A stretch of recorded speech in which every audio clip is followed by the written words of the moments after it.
In today's video, I'm going to teach you how to get a full refund on Uber Eats with this easy guide. Let's dive in and make sure you know how to navigate through these steps effectively. First, open the Uber Eats app on your smartphone. This is your starting point, and you'll need your login credentials ready if you're not already signed in.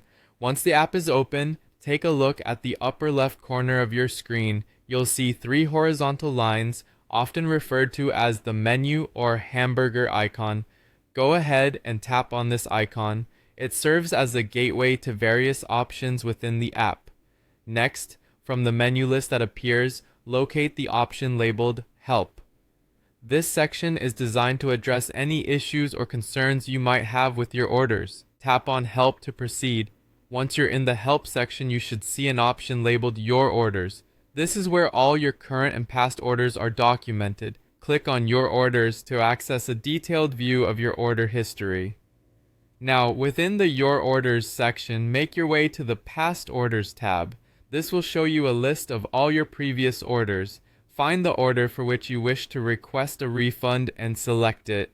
After selecting the specific order, you'll be presented with a few different issue categories. If your refund request is due to issues like food damage or a quality concern, you'll want to select the option titled Food Damage or Quality Issue.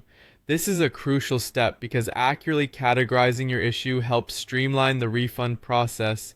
Now you'll need to choose what's affected. Here you'll select Entire Order if you're requesting a refund for the full order rather than specific items. After you've selected this, hit Next to move forward. The app will now ask you to elaborate on what went wrong with the order. Be specific here. Whether it's the wrong items, missing items, or poor quality food, select the option that best describes your situation. Finally, once you've selected what went wrong, you'll reach the end of the process. Simply click on Done to submit your request.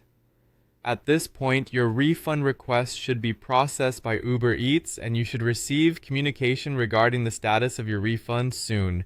And there you have it. You've successfully navigated through requesting a full refund on Uber Eats. Remember, the key is to follow each step carefully and provide accurate details about your issue. Thank you for joining me today, and I hope this guide makes your refund process smooth and straightforward.